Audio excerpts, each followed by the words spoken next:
नमस्कार दोस्तों, मैं सौर आप लोगों के साथ में दोस्तों एक बार फिर से आपका बहुत बहुत स्वागत करता हूं दोस्तों अपने चैनल दोस्तों एके स्टडी लाइन में। दोस्तों आपका बहुत बहुत स्वागत है। चलिए दोस्तों अपना चैनल दोस्तों जल्दी से आप लोग शेयर कर दीजिए वीडियो दोस्तों, जिसके पास वीडियो नहीं पहुंचा। दोस्तों एके स्टडी लाइन में और आपका स्वागत करता हूँ। दोस्तों आप लोगों को जैसा कि मालूम है हम लोग अभी कौन सा क्लास पढ़ रहे हैं दोस्तों, आप लोग अभी क्लास 6 का दोस्तों हिस्ट्री लेकर के चल रहे हैं। दोस्तों क्या लेकर चल रहे हैं, इतिहास लेकर चल रहे हैं। इतिहास में दोस्तों अपना अपन लोग 10 चैप्टर तक क्लियर कर लिए दोस्तों। आज अपना 11वां चैप्टर स्टार्ट है दोस्तों, 11th चैप्टर अपना चल रहा है। इसके बाद दोस्तों कक्षा 6 का इतिहास पूरी तरीके से खत्म है, ठीक है। अब इसके बाद दोस्तों मैं 7वां का इतिहास लेकर के चलूंगा, 7वीं क्लास की एनसीईआरटी क्या बोलती है। तो दोस्तों फटाफट आप लोग वीडियो को शेयर कर दोगे दोस्तों, आप लोग कहीं पर भी वीडियो को शेयर नहीं की हो तो चलिए दोस्तों क्या कहता है। देखिए दोस्तों इसे एनसीईआरटी पढ़ाने का मेरा थोड़ा सा भी टीचरों का अंदाज अलग अलग होता है, तो आप लोगों को मुझे भी समझना होगा दोस्तों। अगर मेरा पढ़ाने का मतलब क्या होता है, अगर अपन किसी लेसन को अगर अपन अध्ययन करने के लिए चल रहे हैं ना दोस्तों, अगर उसकी प्रश्नावली अगर अपन लोग अच्छे से देख लेते हैं कि उस प्रश्नावली में आखिर अपने से बोला क्या गया है, देखिए उसमें क्या बता के मतलब उस प्रश्नावली के अंतर्गत किस टॉपिक पर अपने लोगों को ध्यान लगाना है, मतलब किस टॉपिक के बारे में अपने को पढ़ के चलना है। अगर अपने को ये चीजें मालूम हो जाती है ना तो उस पाठ को पढ़ने में बहुत ही अपने को क्या हो जाती है दोस्तों, आसानी हो जाती है। तो चलिए दोस्तों अपन स्टार्ट करते हैं, लेकिन थोड़ा मेरे मेथड के हिसाब से आपको चलना पड़ेगा।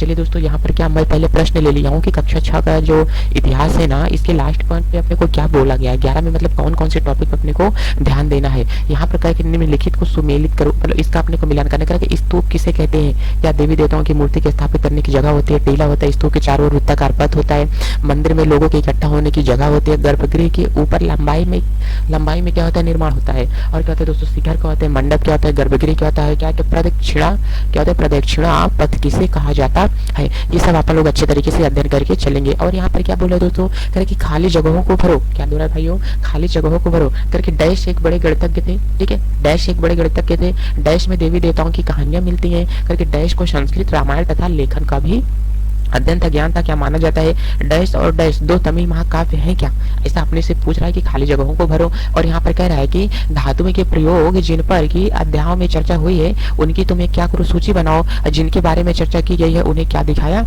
गया है। और बोल रहा है दोस्तों की मतलब पृष्ठ 22 पर कह रहा है कि लिखी कहानियों को पढ़ो जिन राजाओं के बारे में तुमने 5 और 10 में पढ़ा है।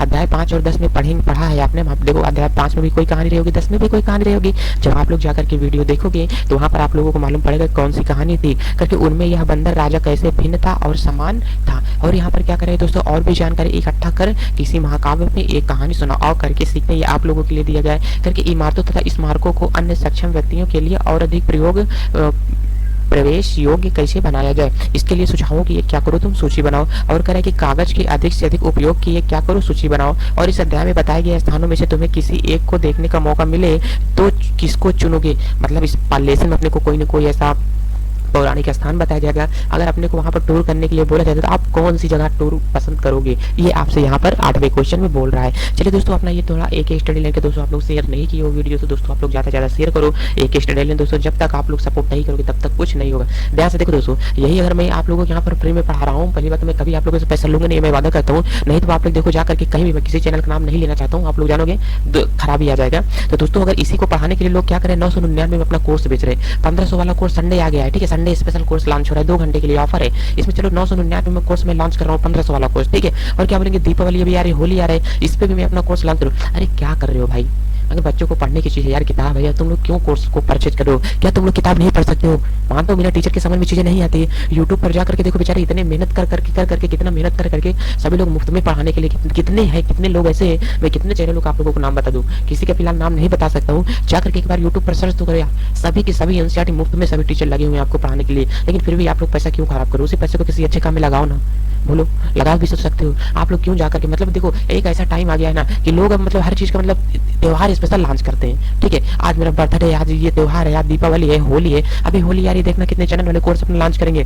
नहीं विश्वास पड़ता है तो देख लेना। चलिए दोस्तों अपना लास्ट टॉपिक 11 अध्याय इमारतें, चित्र तथा किताबों के बारे में अपने को इस टॉपिक में पढ़ना पड़ेगा क्योंकि क्या कि मरुदस्वामी और लौह स्तंभ के बारे में अपने को यहाँ पर बताना है क्योंकि मरुदस्वामी आज बहुत खुश था। मतलब ये लड़का है, क्या है, मरुदस्वामी नाम का कोई एक लड़का है, या आज बहुत खुश था करके पहिएदार कुर्सी में बैठ करके, मतलब ये विकलांग था, इसे इसका भाई से पहिएदार कुर्सी में बैठा करके इसे कुतुब मीनार दिखाता हुआ प्रसिद्ध लौह स्तंभ के बारे में ले आया है करके। धूल से भरे हुए पथरीले रास्तों से रैंप के सहारे यहाँ तक आना काफी मुश्किल काम था।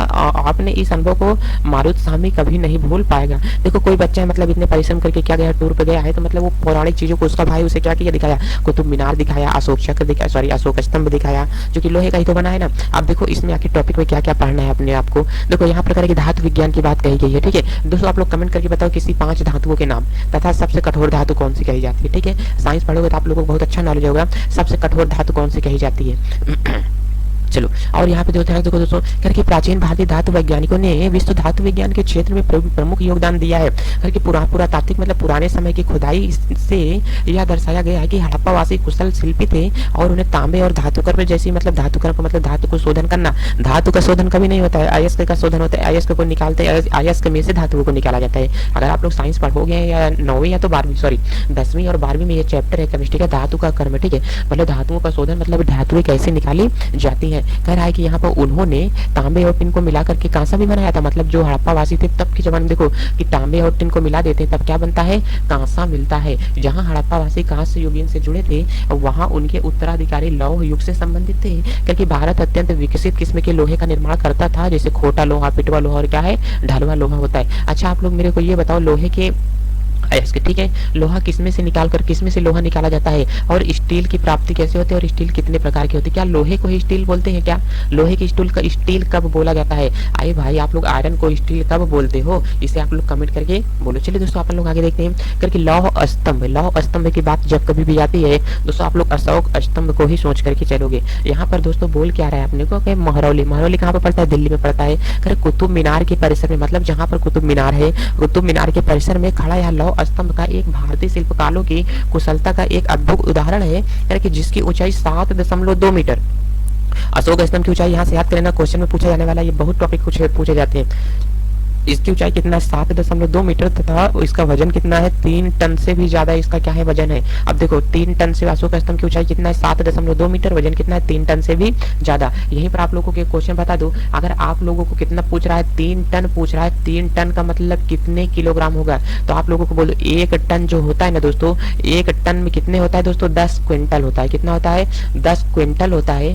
तो 1 क्विंटल में कितना, 1 टन में 10 क्विंटल, तो 1 क्विंटल में दोस्तों कितना होता है 100 केजी होता है। कितना होता है 100 केजी होता है दोस्तों। इसी को अगर अपन निकाल के चलेंगे तो 10 क्विंटल का अपन कितने से गुणा करेंगे 100 करेंगे तो मतलब कितना निकलता है 100 किलोग्राम निकलता है। कितना निकलता है 100 किलोग्राम। अगर सीधा सीधा मैं यो कहूँ कि 1 टन बराबर कितना होता है, तो 1 टन बराबर कितना होता है 1000 किलोग्राम होता है। तो 3 टन बराबर कितना होगा दोस्तों, तो यहाँ से कितना निकलेगा 3000 किलोग्राम। इसका मतलब जो अशोक स्तंभ है इसका वजन कितना है दोस्तों 3000 किलोग्राम, और इसकी लंबाई कितना है दोस्तों 7.2 मीटर इसकी क्या है लंबाई है। बोलो बात समझ में आई कि ना। चलो क्योंकि इसका निर्माण लगभग 1500 साल पहले हुआ था। अब देखो 1500 साल पहले हुआ था तो बताओ इसमें जंग क्यों नहीं लग रहा है। केमिस्ट्री की दुनिया में आओगे तब वहां से अच्छे से एक्सप्लेन करूंगा। इसमें चंद्र नाम के एक शासक का जिक्र किया गया है जो संभवतः गुप्त वंश के अध्याय में था। करके आश्चर्य की बात यह है कि इतने वर्षों के बाद इसमें जंग क्यों नहीं लगा, ठीक है, इसमें जंग क्यों नहीं लगा है। इसको केमिस्ट्री पढ़ाऊंगा दोस्तों तभी मैं इसको अच्छे से एक्सप्लेन कर पाऊंगा, अभी भाग के नहीं बताऊंगा। चलो या तो इसकी प्रश्नावली सॉल्व करूंगा तो उसमें बताऊँ, कुछ प्रश्नावली के लिए भी छोड़ो ना बोलो।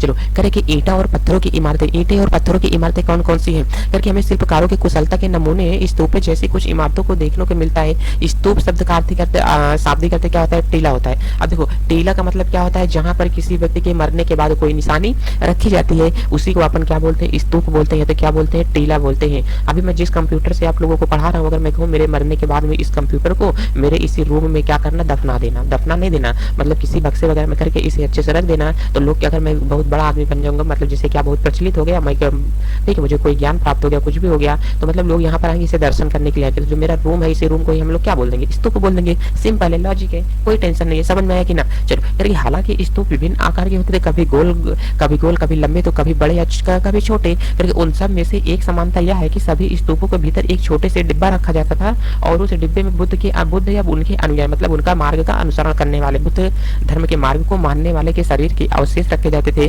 शरीर के अवशेष रखे थे जैसे क्या होगा दांत होगा और हड्डी की राख होगी, ये सभी चीजों को क्या किया जाता था रखा जाता था। करके उनके द्वारा प्रयुक्त कोई चीज या कोई कीमती पत्थर अथवा सिक्के रखे जाते थे, मतलब उनके द्वारा उपयोग की जाने वाली कोई वस्तु भी रखी जाती थी। इन्हें धातु मंजूषा कहते हैं। अब देखो जैसे कोई कीमती वस्तु रख देंगे, जैसे क्या होगा सोना होगा चांदी होगा, मतलब कोई धातु रखेंगे तो धातु है इसे क्या करेंगे धातु उनकी याद में रखेंगे, इसे क्या बोल देंगे मंजूषा बोल देंगे, इसीलिए धातु मंजूषा कहा गया है। करके टीला बाद में करके धातु मंजूषा के ऊपर रख करके मिट्टी का टीला होता था और बाद में इस टीले से ढक दिया जाता था और बाद के समय में उसे गुंबद नुमा ढांचे को तराशते हुए पत्थरों से ढक दिया जाता था। मतलब जो गुंबद होता था उसे सजावटी पत्थरों के द्वारा क्या किया जाता था, ढक दिया जाता था। करके अब प्राय उस स्तूप के चारों ओर परिक्रमा करने के लिए एक वृत्ताकार रास्ता बना दिया जाता था जिसे प्रदक्षिणा पथ कहा जाता था। जैसे क्या होता है, आप लोगों के यहाँ मंदिर होती है ना, अभी मंदिर के चारों ओर आप लोग क्या करते हो, चक्कर लगाते हो। तो जो मंदिर के चारों ओर आप लोग चक्कर लगाते हो उसे क्या बोलते हैं, प्रदक्षिणा पथ। क्या बोलते हैं, उसे प्रदक्षिणा पथ बोला जाता है। यही टॉपिक है, क्या प्रदक्षिणा पथ बोला जाता है। करके इस रास्ते में रोलिंग से घेर दिया जाता था जिसे वेदिका कहते हैं। वेदिका में प्रवेश द्वार बने होते थे और जिसे क्या कहा जाता था, तोरण कहा जाता था तथा तोरण प्राय मूर्ति कला की सुंदर कलाकृतियों से सजे होते थे। ये जो तोरण, इसे ऊपरी हिस्से को क्या बोलते हैं आप लोग, इसे तोरण कहा जाता है। ठीक है, अब यहाँ पर क्या होता है, कहें कि प्रश्नावली 7 प्रश्न चित्र 7 में आप लोग देखो करके अमरावती ढूंढो, ये मैप चला गया अपना पीछे। करके कभी कभी एक भव्य स्तूप बना हुआ दिखाई देता है जो लगभग क्या है 2000 साल पहले इस स्तूप को सजाने के लिए शिल्पकलाओं पर चित्र उकेरे गए थे, इस पर चित्र बनाए गए थे। देखो ये अपना क्या है, सांची का स्तूप यहाँ पे दिखाया गया है। स्तूप अपने को कुछ इस प्रकार से दिखता है। ध्यान से देखो, अगर आप लोगों को मैं यहाँ पे दिखाना चाहूँ तो ध्यान से इसको देख के चलना। ठीक है, देखो पहले इरेज कर देता हूँ पूरा। यहाँ से देखो, जो आप लोगों को यहाँ से दिखाया गया है ना, इसे अपन लोग क्या बोलते हैं, स्तूप बोलते हैं। ये स्तूप दोस्तों क्या होता है, इसे अपन लोग गेट बोलते हैं। स्तूप का क्या होता है, इसे गेट बोलते हैं। ये इसका दोस्तों इसे क्या बोलते हैं, इसका गुम्बद बोलते हैं। क्या बोलते हैं, इसका गुम्बद। आखिर इसको अगर तो इस ये ऐसा लग रहा है कि इसके गुम्बद के ऊपर, ये वाला चित्र इसके गुम्बद के ऊपर तराशा गया है ना, ऐसा नहीं, इसके ऊपर नहीं तराशा गया है। एक्चुअली ये दिखता कुछ इस प्रकार से। ठीक है, ये दूर से कैसा दिखता है, ऐसा दिखता है। और इसको दूर से देखेंगे तो दोस्तों ये कैसा दिखता है, ऐसा दिखता है। ये जो गेट आपको सामने दिख रहा है, एक्चुअली ये है कितना दूर, देखो इतना दूर है, ये गेट है, ये इसका क्या है, स्तूप है। ठीक है, और ये देखो इसका वृत्ताकार इस पे क्या बना हुआ है, मार्ग बना हुआ है। यहीं पर लोग क्या करते हैं, भ्रमण करते हैं। अगर इसका 3D इमेज देखेंगे तो इधर देखो आप लोग, यहाँ देखिए, चलो इस प्रकार से ये कुछ दिखते हैं, ऐसा मालूम है ना। मतलब यहीं पर लोग क्या करते हैं, इसका चक्कर लगा करके परिक्रमा करते हैं। चलते हैं दोस्तों आगे। उम्मीद करता हूँ आप लोगों को चीजें अच्छी तरीके से समझ में आ रही होंगी। दोस्तों इसी बात में एक बार भी वीडियो को जाकर के शेयर करो ना, आप सभी लोग एक दूसरे के पास, मित्र के पास भेज चुके तभी तो बंदे आएंगे ना। दोस्तों अगर आप लोग मेहनत कर रहे हैं, मेहनत थोड़ा अच्छे से भी जानी चाहिए। दोस्तों अपना चैनल कितना प्यारा चैनल, एक ही स्टडी लाइन चैनल है। अगर यही बात लोग जाकर के पेड बैच दे करके पढ़ाते ना, तो इसी को ज्यादा अच्छे तरीके से पढ़ते हैं। क्यों, क्योंकि वहाँ पर पैसा दे रहे हैं, उनका पैसा वहाँ पे जा रहा है। लेकिन जब कोई टीचर फ्री में पढ़ाते हैं तो लोग शेयर भी करना नहीं जानते। क्यों ऐसा करते हो यार आप लोग, ऐसा क्यों करते हो, बोलो क्या कोई गलत करता है यूट्यूब पर आकर के? अगर पढ़ाते तो कोई क्या गलत करता है? अगर मुझे एक पैसा नहीं चाहिए, ठीक है, मैं ये नहीं कहता कि आप लोग मेरा चैनल शेयर करो, सब्सक्राइब करो, मैं इससे तो कहूंगा ही नहीं, कभी नहीं कहूंगा आप लोग शेयर करो। जो पहले कह दिया था वो कह दिया, उतने लोग करती हो बहुत है, लेकिन अब कभी नहीं कहूंगा शेयर करो, आप लोग सब्सक्राइब करो या लाइक करो। ठीक है, आप शेयर करो, सॉरी ये तो बोलूंगा कि शेयर करो, लेकिन सब्सक्राइब करो या लाइक करो, ये आपके ऊपर डिपेंड करता है, रोकूंगा भी नहीं करोगे तो। चलो, करके कई बार पहाड़ियों को काट करके बनावटी गुफाएं बनाई जाती थी। इस तरह से गुफाओं को मूर्तियों तथा चित्रों के द्वारा क्या किया जाता था, सजाया जाता था। करके इस काल में कुछ आरंभिक हिंदू मंदिरों का भी निर्माण किया गया है। इन मंदिरों में जो है विष्णु, शिव तथा दुर्गा जैसी देवी देवताओं की पूजा की जाती है। मंदिरों का सबसे महत्वपूर्ण भाग क्या होता था, गर्भगृह होता था, जहां मुख्य देवी या देवता की मूर्ति को रखा जाता था। करके इसी स्थान पर पुरोहित धार्मिक तथा अनुष्ठान करते थे और भक्ति पूजा करते थे। अक्सर गर्भगृह को एक पवित्र स्थान के रूप में दिखाने के लिए भीतर गांव जैसे मंदिरों में उसके ऊपर काफी ऊंचाई तक का क्या किया गया है, निर्माण किया जाता था, जिसे शिखर कहा जाता था। शिखर का निर्माण कठिन कार्य के लिए सावधानी से योजना बनानी पड़ती थी। अधिकतर मंदिरों में मंडप नाम की एक जगह होती थी जिसे सभागार होता था, जहां लोग इकट्ठा होते थे। करके महाबलीपुरम में एहोल को ढूंढो। इन शहरों में पत्थरों से बने हुए उत्कृष्ट मंदिर हैं जो उन्हें कुछ यहाँ दिखाए गए हैं। इसमें कुछ दिया है क्या, नहीं दिया गया। देखो इसके पीछे वाली प्रश्नावली में अपने को क्या बोले, जितनी यहाँ पे गुफाएं दिखाई गई है ना, 1 2 3 4 जहाँ पर मंदिर है ना, एक्चुअली ये सब क्या थे, पहले पहाड़ क्या थे, ये पहले पहाड़ थे, पत्थर थे बड़े बड़े। इसे क्या किया गया, इसे छेनी हथौड़ी से मार मार के इससे मतलब इस सांचे का निर्माण किया गया है। ठीक है, मतलब इसे खोद करके बनाया गया है। जैसे अगर मैं हम लोग यहाँ पर बोलते हैं, जैसे कभी आप लोग बालू आपके घर में होती है ना, रेत होती है, उस रेत में पहले आप लोग कभी खेले हो, उसमें हाथ डाल के गड्ढे कर देते, सुरंग इस पार से उस पार सुरंग कर देते थे। उसी प्रकार से इन पत्थरों में ये लोग क्या करते, छेनी हथौड़ी से मार के इस पे क्या किया जाता था, डिजाइन बनाया जाता था। क्या करते थे, इस पे डिजाइन बना देते थे। ये भी जो मंदिर आपको दिख रहा है ना, ये देखो, ये भी क्या किया गया, छेनी हथौड़ी से मार के इसकी डिजाइन बनाई गई है। इसी प्रकार से आपको सामने भी एक क्या दिखेगी, गुफा दिखेगी। ये भी एक पहले बहुत बड़ा चट्टान था, इसे क्या किया गया दोस्तों, छेनी हथौड़ी से मार के तराशा गया है। क्या किया गया दोस्तों, इसे तराश करके इसके ऊपर क्या बनाया गया, डिजाइन बनाया गया है। तो इसके ऊपर जब डिजाइन बना दिया तो इसके जिसके अंदर दोस्तों क्या है, मंदिर है। मंदिर में क्या होते हैं, देवी होते हैं तो क्या होते हैं, देवता होते हैं। देवी होते हैं, देवता होते हैं। और देवी और देवता को एक पवित्र स्थान पर रखा जाता है, जिसे क्या बोला जाता है, गर्भगृह बोला जाता है। इस गर्भगृह में मुख्य देवी और देवता को क्या किया जाता है, रखा जाता है। अगर हमने कहा आपके यहाँ कोई शंकर भगवान की मंदिर होगी, तो शंकर भगवान की मंदिर के साथ में देखो, अगर ये शंकर भगवान की मंदिर है तो इसके चारों ओर अनेक देवी देवताओं को भी क्या किया जाता है, रखा जाता है। लेकिन एक्चुअली में ये मंदिर है किसका, शंकर जी का है। तो शंकर जी के ये मंदिर के बीचों बीच जहाँ पर शंकर जी रखे गए हैं ना, इसे अपन लोग क्या बोल के चलेंगे, गर्भगृह बोल के चलेंगे। अगर मैहर अपन लोग मान के चलते हैं, मैहर का नाम सभी लोग सुनो, मैहर एक क्या है, मैहर है, एमपी में पड़ता है। तो मैहर दोस्तों यहाँ पर क्या है, देवी है, लेकिन एक्चुअली में यहाँ पर और देवी देवता भी है। लेकिन क्या, लेकिन अगर जो मैहर की देवी जिस ऊंचे स्थान पर बसी हुई है, वहां पर अगर आप लोग देखेंगे तो उस ऊंचे स्थान को ही आप लोग क्या बोल के चलेंगे, गर्भगृह बोलेंगे। लेकिन है तो वहां पर और देवी देवता ना, है तो और देवी देवता, लेकिन जो चारों ओर है वहां पर वो देवी देवता है। लेकिन मैहर वाली देवी जिस स्थान पर बैठी हुई है, उस रूम को ही आप लोग क्या बोलेंगे, गर्भगृह बोलेंगे। उम्मीद करता हूँ ये सब चीजें आप लोगों के बेटर तरीके से समझ में आती होंगी। अगर नहीं भी समझ में आती होगी तो आप लोग बताओ कमेंट करके, आप लोगों को समझ में नहीं आ रहा है क्या, समझ में नहीं आ रहा है क्या बच्चों, बोलो। समझ में आ तो रहा होगा, उम्मीद करता हूं। नहीं समझ में आता दोस्तों कमेंट करो। लेकिन आप लोगों को मेरा एक प्रण है, आप लोग दोस्तों चैनल को ज्यादा से ज्यादा शेयर करो दोस्तों, शेयर तो करो यार। चलिए दोस्तों आप लोग यहाँ पर देखते हैं, ये जो मंदिर यहाँ पर बनाई गई है, देखो ये ऊपर पहाड़ी जैसा आपको दिख रहा है, चट्टान जैसा ऊपर अपने आप को दिख रहा है। लेकिन एक्चुअली में देखो दोस्तों यहाँ पर क्या बनाया गया है, ये सब मंदिरों की खुदाई करके यहाँ सब ये बनाया गया है। ऊपर देखो चट्टान वैसे के वैसे अभी भी रखे हुए हैं, रखे हुए नहीं, देखो सब चट्टान पुरानी जैसा दिख रहा है। ठीक है, इसकी आकृति कैसे दिख रही है, पुरानी दिख रही है। और यहाँ पर क्या है कि स्तूप तथा मंदिर किस तरह से बनाए जाते थे, क्योंकि स्तूप तथा मंदिर को बनाने की प्रक्रिया में कई अवस्थाएं आती है। इसके लिए काफी धन खर्च होता था। आमतौर पर राजा या रानी इन्हें बनवाने का निश्चय करते थे। अब पहला काम अच्छी किस्म के पत्थर को ढूंढा जाता था, शिलाखंडों को खोद करके निकाला जाता था। मतलब पत्थर के अंदर वाला पत्थर, ऊपरी पत्थर तो मतलब फट भी सकता है, कच्चा रह सकता है, बेकार पत्थर रह सकता है। तो पहले अच्छी किस्म को पत्थरों को ढूंढा जाता था, फिर मंदिर या स्तूप के लिए सोच विचार करके तय किया जाता था। स्थान पर शिलाखंडों को उस स्थान पर पहुंचाना होता था। यहाँ पत्थरों को काट छांट करके तराशने के बाद में खंभे, दीवार तथा चौखटों, फर्शों आदि छतों का आकार दिया जाता था। और उसके बाद में ये सब पत्थर तैयार किए जाते थे। सभी जगहों पर उन्हें लगाना काफी मुश्किल का काम होता था। यहाँ पर जो आपको दिख नहीं रहा है, इसमें बस यही आपको कहा गया है कि ये जो आपको ऊपर दिखाया गया है, ये भी एक तराशे हुए पत्थर की गुफा है। चलिए दोस्तों आप लोग आगे देखते करके, इस तरह के शानदार ढांचों का निर्माण करने वाले शिल्पकारों को सारा खर्च संभवतः राजा रानी ही देते थे। इनके अतिरिक्त स्तूप तथा मंदिरों में आने वाले भक्त जो उपहार अपने साथ लेकर के आते थे, उनसे इमारत की सजावट की जाती थी। जैसे हाथी का दांत, काम करने वाले श्रमिकों के संग में सांची का एक अलंकृत प्रवेश द्वार जिसे तोरण कहा जाता है, उस प्रवेश द्वार को बनवाने का खर्च दिया था। करके इसकी सजावट के लिए पैसे देने वाले व्यापारी, कृषक, माला बनाने वाले तथा इत्र बनाने वाले, लोहार, सुनार जितने है, मतलब जितने व्यापारी थे, जो वो उन लोगों का पैसा लगा था। करके तथा ऐसे कई स्त्री पुरुष भी शामिल थे जिनके नाम खंभों तथा रोलिंग की दीवारों पर खुदे गए हैं। इसलिए जब तुम इन स्थानों को देखने जाओ तो याद रखना कि कितने सारे लोग इन्हें बनवाने के लिए अपने सजाने में अपना योगदान दिया है। मतलब उन लोगों का भी इस पे क्या किया गया है दोस्तों, नाम लिखा है। करके अध्याय 8 के पृष्ठ पर 83 पर, ठीक है, अध्याय 8 में आप लोग जाओ और वहां पर देखो करके। दोस्तों अगर आप लोग पुराना वीडियो नहीं देखो तो देखो ना यार सभी लोग जाकर के, ठीक है। इसको देखने के बाद में उसको देखना और वीडियो को शेयर करो सभी लोगों को, कसम है। चलो ठीक है, सभी को चाहने वाले की कसम, अगर वीडियो को शेयर नहीं करते हो तो।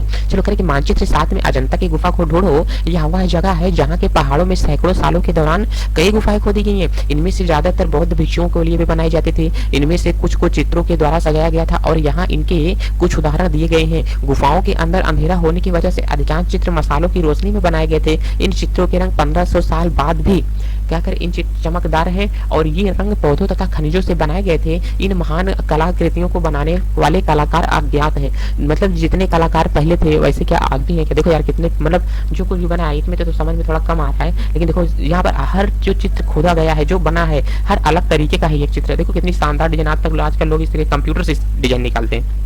चलो करके पुस्तकों की दुनिया क्या है, पुस्तकों की दुनिया। इस देखो अब जो इसमें पुराने समय की जो पुस्तकें हैं क्या है, उसका आप लोग अध्ययन करेंगे। इस युग में कई प्रसिद्ध महाकवियों की रचना है। इन उत्कृष्ट रचनाओं में स्त्री और पुरुष की वीर गाथाओं का भी वर्णन किया गया है। करीब 1800 साल पहले एक प्रसिद्ध तमिल महाकाव्य शिल्प क्या है,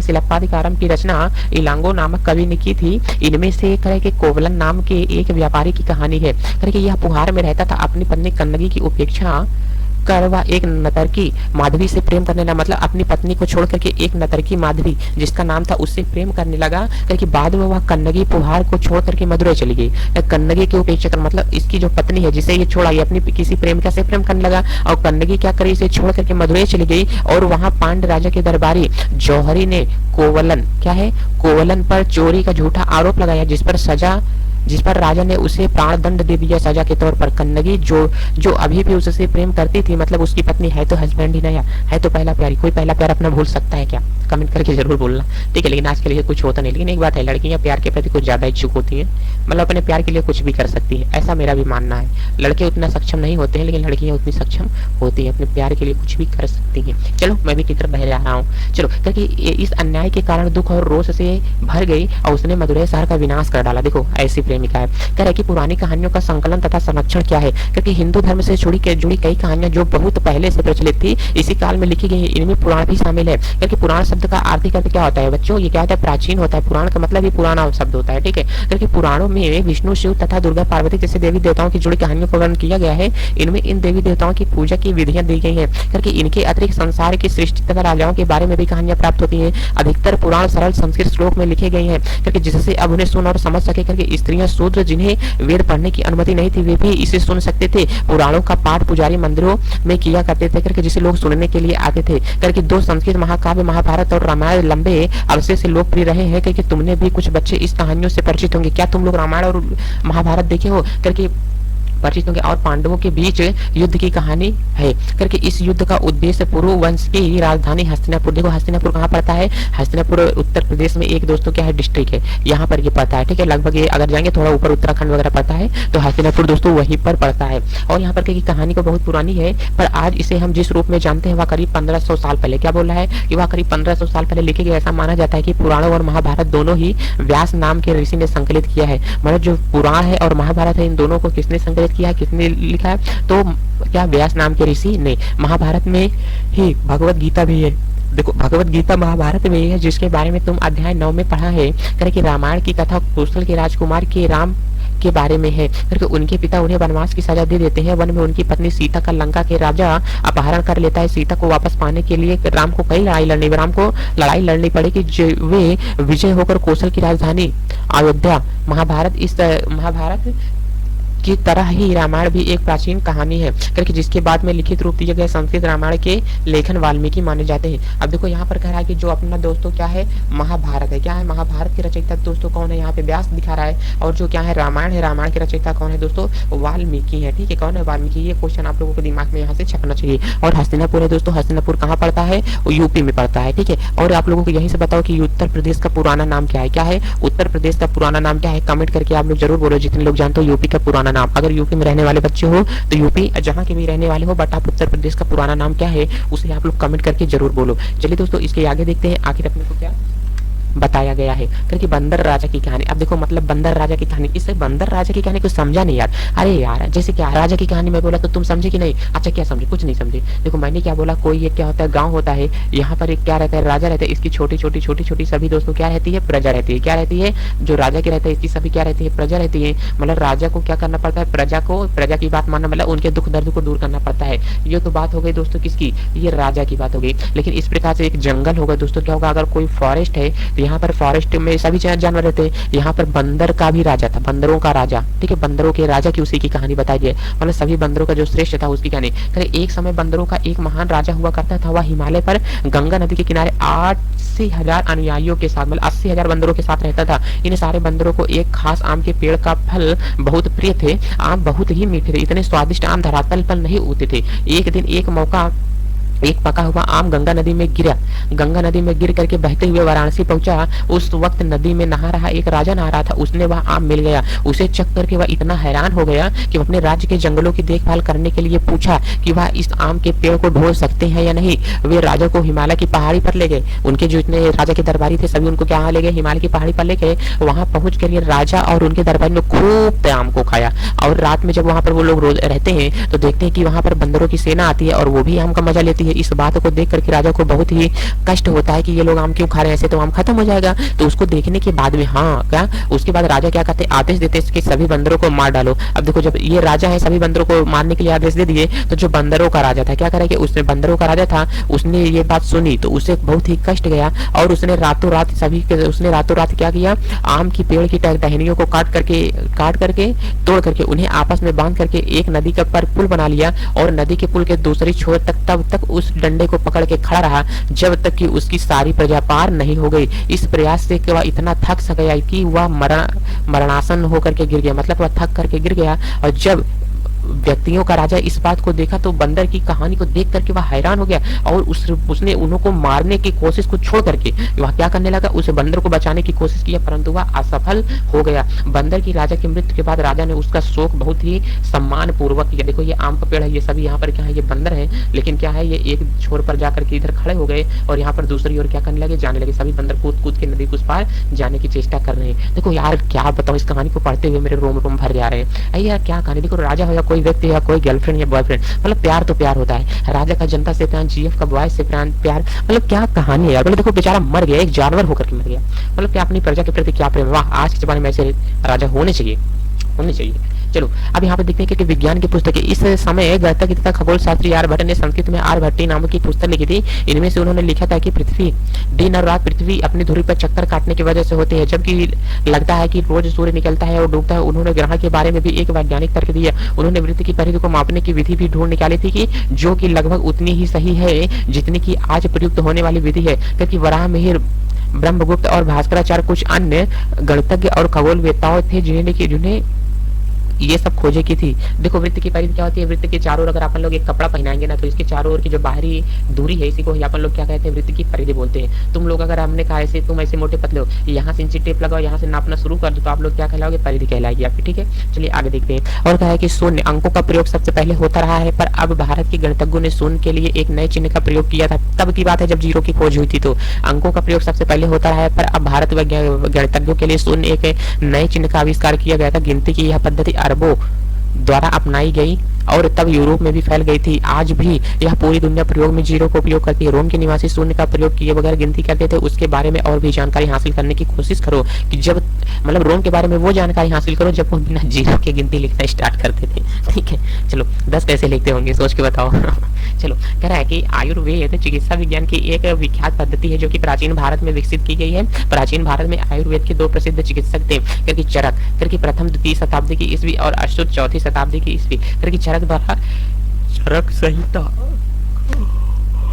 सॉरी दोस्तों नींद आ रहा था। चरक संहिता एक उल्लेखनीय पुस्तक है। अपनी रचना का क्या है, सुश्रुत संहिता में सुश्रुत ने शल्य चिकित्सा की विधि को नहीं पढ़ेंगे कि विधियों का विस्तृत वर्णन किया है। और देखो दोस्तों इसी के साथ अपना चैप्टर टॉपिक खत्म होता है। दोस्तों आप लोग वीडियो को जितना ज्यादा दोस्तों हो सके उतना ज्यादा शेयर करो। दोस्तों मन लगा करके पढ़ाई करो यार। दोस्तों आप लोगों के पास 2 साल का मौका और बाद जितने लोगों सभी के पास 2 साल का मौका है। एनसीईआरटी को दोस्तों इस एक महीने में एनसीईआरटी पढ़ाऊंगा। 1 महीने के इस मेहनत में एनसीईआरटी इतने अच्छे से खत्म कर लो 12 तक की ना। आपको जो भी मैं लॉन्ग विषय लेकर चलूंगा, मैं वादा करके चलता हूँ कि एक विषय आपको छोड़ूंगा। जो भी आप लोग टॉपिक कंप्लीट करो, सारे के सारे टॉपिक आपके कंप्लीट हो जाए। इतनी शिद्दत से मेहनत करो कि सफलता मजबूर हो जाए आपके कदम को चूमने के लिए। आप लोग सफलता के पीछे मत भागो, मेहनत इतनी करो कि सफलता आपके खुद चरण को स्पर्श करे। इतना मेहनत करके कमजोर कर दो, इतना समय होगा ये जरूर नहीं होगा। जिस दिन आप लोग अपने मन में ये चीजें सोच लेते हो ना कि ये काम हमसे होगा ही, मेरे सिवा ये काम कोई कर नहीं सकता, तो दुनिया की कोई भी ताकत आपको रोकने की कोशिश भी नहीं करेगी। एक बात दोस्तों मेरी बात हमेशा याद रखना, पिक्चर बनती है ना, पिक्चर में जो कठिन किरदार होता है ना वो हमेशा हीरो को ही दिया जाता है।